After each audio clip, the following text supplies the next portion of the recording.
देखो हम लोग फिजिक्स का टॉपिक पढ़ रहे हैं, जिसमें हम लोग फिजिक्स का बेसिक के बारे में पढ़ चुके थे कि फिजिक्स होता क्या है। फिर उसके बाद फिजिक्स को अध्ययन के दृष्टिकोण से कितने भाग में बांटा गया है?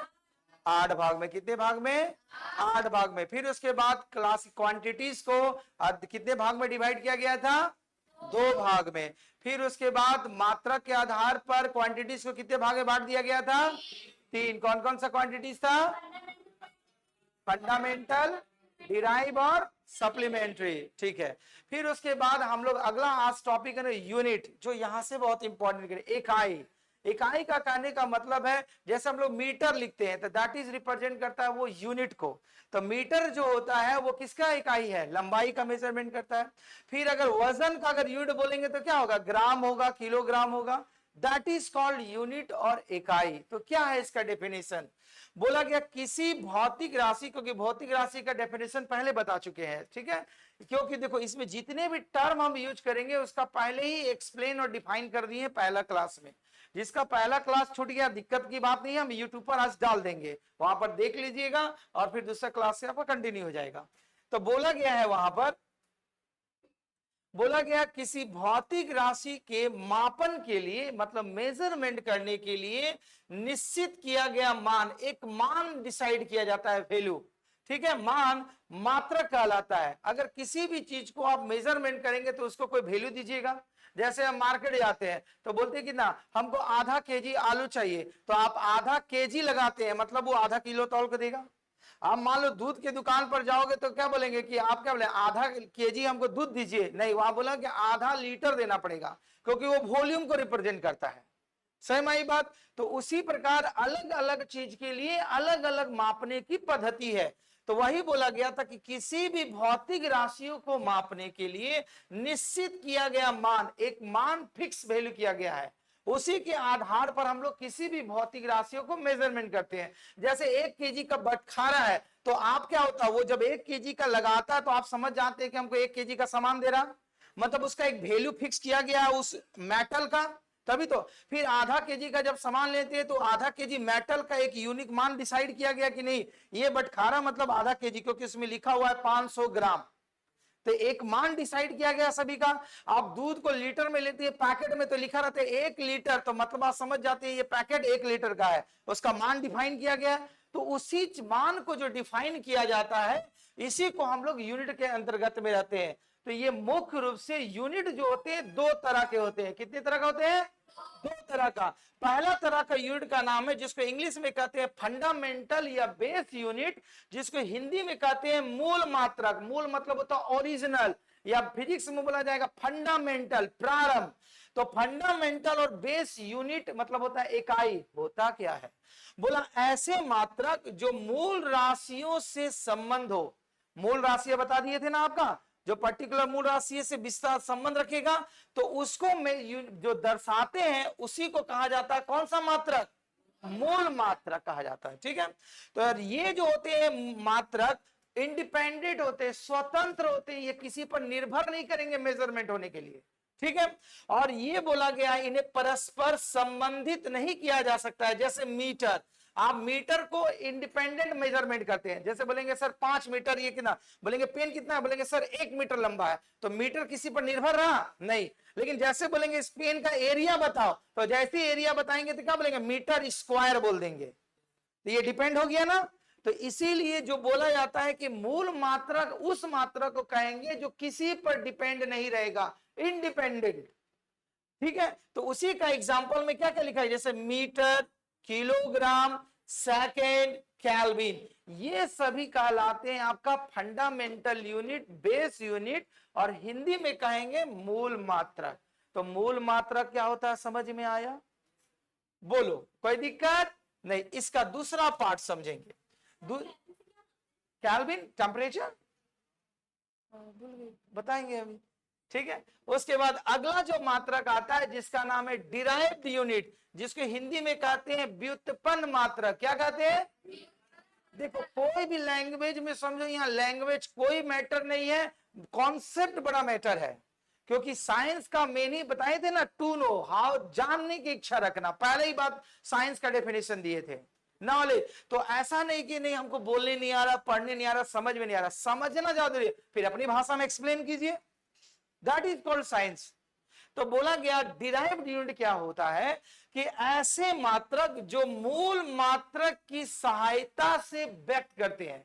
अगर डिराइव्ड यूनिट को दर्शाना है तो उसके लिए फंडामेंटल यूनिट की आवश्यकता पड़ेगी, मूल मात्रक की आवश्यकता पड़ेगी। डिराइव्ड यूनिट मूल मात्रक के बिना रिप्रेजेंट नहीं कर सकते हैं, इसीलिए इसे क्या नाम दिया गया है, डिराइव्ड यूनिट। मतलब ऐसे मात्रक जो मूल मात्रक की सहायता से व्यक्त किए जाएंगे या रिप्रेजेंट किए जाएंगे वो कहलाते हैं डिराइव्ड यूनिट कहलाते हैं। और ये मात्रक इंडिपेंडेंट नहीं होंगे, स्वतंत्र रूप से रिप्रेजेंट नहीं किया जाएगा, बल्कि अन्य मात्रकों पर निर्भर करेगा। जैसे क्षेत्रफल, हम किसी भी चीज का अगर एरिया रिप्रेजेंट करेंगे तो एरिया बराबर, अगर सपोज करो ये एक जमीन है, लैंड है, तो इसको क्या करते हैं, ये लंबाई हुआ, ये चौड़ाई हुआ, तो हम इसको क्या करेंगे, एरिया दिखाएंगे तो क्या होगा, लंबाई गुना चौड़ाई करते हैं ना। तो ये इंडिपेंडेंट रहा, नहीं रहा। तो इसको डिफाइन करने के लिए आपको फंडामेंटल यूनिट का आवश्यकता पड़ेगा। तो इसमें क्या कहेगा, जैसे एरिया आ गया, आयतन वॉल्यूम आ गया, घन डेंसिटी आ गया, घनत्व आ गया, ये सभी राशियां आपका डिराइव यूनिट कहलाती है। तो फंडामेंटल यूनिट क्या होता है, डिराइव यूनिट क्या होता है, समझ में आया, किसी को कहीं दिक्कत नहीं। अब देखो इसका आगे, अब देखो मापन, अभी हम लोग जितनी भी यूनिट पढ़े उसको मेजरमेंट किया गया। तो मेजरमेंट मापने के दृष्टिकोण से देखो, भौतिक राशियों को मापन की मुख्यतः 4 पद्धतियां अपनाई गई। किसी भी चीज को अगर मेजरमेंट करना है तो उसको 4 तरीका से हम लोग माप सकते हैं, ठीक है। पहला जो पद्धति है जिसका नाम है CGS पद्धति, क्या नाम है, दूसरे पद्धति का नाम क्या है, क्या, FPS पद्धति। तीसरी पद्धति का नाम क्या है, MKS पद्धति। अभी वर्तमान में सबसे लेटेस्ट और स्टैंडर्ड पद्धति जो है जिसका नाम क्या है, SI पद्धति। तो अभी जितने भी चीजों को, भौतिक राशि को हम लोग मेजरमेंट करते हैं, किसमें मापते हैं, SI सिस्टम में, ठीक है। पद्धति मतलब सिस्टम बोल सकते हैं हम लोग, ठीक है। तो वर्तमान में जो है अभी मुख्य रूप से जो सबसे ज्यादा प्रचलित है, जो सारे यूनिट को मापा जाता है वो SI सिस्टम में।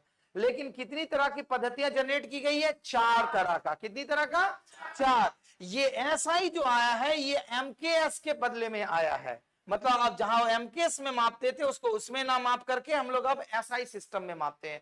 मतलब मोस्ट इस क्या बोलते हैं, आपका प्रमाणिक चीज जो है SI सिस्टम है फिजिक्स में, ठीक। तो मापने की कितनी तरह की पद्धतियों का विस्तार किया गया है, 4। कितनी तरह का, 4। कितनी तरह का, 1 साउंड में बोलो। पहला पद्धति, पहला पद्धति, दूसरा, दूसरा, दूसरा MKS बोल रहा, दूसरा बोल रहे थे MKS है, तीसरा है, तीसरा, दूसरा, दूसरा, तीसरा, तीसरा, चौथा, चौथा, क्योंकि हमारे सामने नहीं बोल पाओगे तो घर में कैसे। अब चारों के बारे में समझिए कि ये क्या सिस्टम है। देखो पहला जो CGS सिस्टम आया जिसका शॉर्ट फॉर्म में लिखा गया था, C4 होता है सेंटीमीटर, G4 होता है ग्राम और S4 होता है सेकेंड। तो देखो सेंटीमीटर जो होता है इस पद्धति में किसको मापते हैं, लंबाई को। सेंटीमीटर से किसको मापा जाता है, लंबाई को। ग्राम से मापा जाता है द्रव्य को, मास को। किसको मापा जाता है, या द्रव्यमान को। और सेकेंड से मापा जाता है, किसको मापा जाता है, समय को। तो सबसे पहले जो मापने की जो सिस्टम जो लाया गया था वो सिस्टम था क्या, CGS। 3 तरह की चीज को हम लोग मापते हैं। तो C का मतलब हुआ क्या, सेंटीमीटर, जो किसको मापता था, किसको मापता था, लंबाई को। दूसरा G4 हो गया ग्राम, किसको मापता था वो, द्रव्यमान को। किसको मापता था, और S4 क्या होता था, सेकेंड। S4 क्या होता था, वो किसको मापता था। तो पहली बार जो राशियों को मापने की पद्धति जो स्टार्ट की गई थी वो CGS पद्धति थी, ठीक है। ये जो डेवलप की पद्धति थी वो फ्रांसीसियों के द्वारा डेवलप किया गया था, इसीलिए इस पद्धति को कहा जाता है फ्रांसीसी प्रणाली या फ्रेंच सिस्टम। क्या कहा जाता है, फ्रेंच सिस्टम या फ्रांसीसी पद्धति। सबसे पहले जो पद्धति डेवलप किया गया था वो फ्रांस के द्वारा डेवलप किया गया था, इसीलिए उसने इसका नामकरण कर दिया फ्रांसीसी प्रणाली या फ्रेंच सिस्टम। ठीक है, जिसको दूसरी भाषा में कहा जाता है मैट्रिक प्रणाली। क्या प्रणाली कहा जाता है? तो एग्जाम में पूछा जाता है कि मैट्रिक प्रणाली के नाम से किसे जाना जाता है, तो किसे जानेंगे हम लोग? सीजीएस पद्धति को। समझ में आ रही बात? दूसरा, फिर आगे चल के साइंस डेवलप किया, फिर बोला कि नहीं और भी इससे बेटर तरीका से हम लोग मेजरमेंट करते हैं, तो अगली जो पद्धति को डेवलप किया गया वो एफपीएस पद्धति डेवलप किया गया। क्या डेवलप किया गया? तो देखो, एफ पर एफ फोर होता है क्या? फुट। क्या होता है? फुट। और पी फोर होता है पाउंड। पी फोर क्या होता है? पाउंड। और एस फोर क्या होता है? सेकेंड। तो अगली जो पद्धति किया गया एफपीएस, जिसको कहा गया फुट, पाउंड और सेकेंड। तो देखो, इस पद्धति के द्वारा हम लोग लंबाई को जो मेजरमेंट करते हैं किसमें मापते हैं?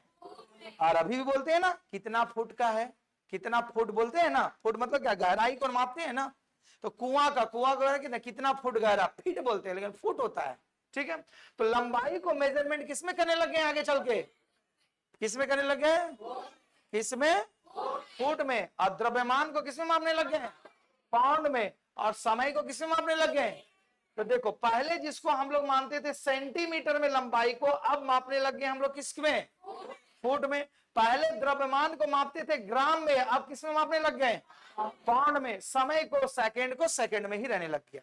ठीक है, तो ये जो सिस्टम डेवलप किया गया ये ब्रिटिश लोगों के द्वारा डेवलप किया गया। किसके द्वारा डेवलप किया गया? ब्रिटिश के लिए। इसीलिए इस सिस्टम का नाम पड़ा ब्रिटिश प्रणाली। हिंदी में कहते हैं क्या पड़ा? ब्रिटिश प्रणाली। और इंग्लिश में कहते हैं ब्रिटिश सिस्टम। तो आपसे देखो, छोटे छोटे बात को ध्यान रखना। पहले बोले एग्जामिनर इसी से बहुत घुमा क्वेश्चन पूछा जाएगा। जैसे बोला जाएगा कि सीजीएस सिस्टम वो किस पर आधारित है, तो फ्रांसीसी प्रणाली पर आधारित है। फिर उसके बाद एफपीएस सिस्टम वो किस पर बेस है? आपका ब्रिटिश सिस्टम पर है। याद रहेगी बात। और अगर कभी कभी इसका नाम भी पूछ देता है कि एफपीएस का पूरा नाम बताओ, तो एफपीएस का पूरा नाम क्या होगा? Foot, pound, second. क्या नाम होगा? फिर से बोलो। फिर उसके बाद सीजीएस का पूरा नाम बताओ। फिर से बोलो। एक बार में नहीं आ रहा, फिर से बोलो।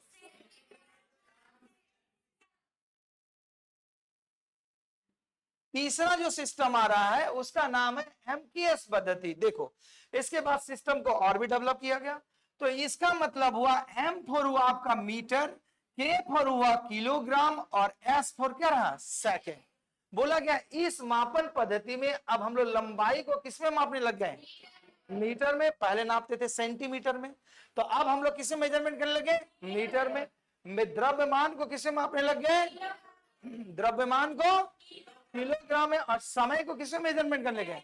सेकंड में करने लगा। और ये सबसे ज्यादा, दोनों से ज्यादा सार्थक सिद्ध हुआ, प्रमाणित। तो इसीलिए जितने भी इंजीनियर और औद्योगिक क्षेत्र हुए, तो उस क्षेत्र में मापने के लिए ना तो सीजीएस पद्धति को अप्लाई किया जाने लगा, ना ही एफपीएस सिस्टम को। अब किसको मानने लग गया? एमकेएस सिस्टम को। तो इंजीनियर और औद्योगिक क्षेत्र में जितने भी इंडस्ट्रियल एरिया है, उसमें जिस पद्धति का मेजरमेंट किया जाता है वो किस सिस्टम में मेजरमेंट किया जाता है? किस सिस्टम में? किस सिस्टम में? जब तक नहीं साउंड में बोलेगा बोला इतना ही। कौन सा सिस्टम में? चलो, एम का मतलब, एम का मतलब, के का मतलब, के का मतलब, एस का मतलब सेकेंड। तो इस एमके सिस्टम का पूरा नाम क्या हुआ? एमके सिस्टम का पूरा नाम बोलो। ठीक है, और ये जो होता है सबसे प्रामाणिक माना गया। मतलब अब जो हुआ, पुराने दोनों सिस्टम को हटा दिया गया। अब जितने भी मेजरमेंट करने लगे वो एमकेएस सिस्टम में माना गया। ठीक, क्योंकि इंडस्ट्रियल और इंजीनियर साइंस की दुनिया में इसे अपना लिया गया।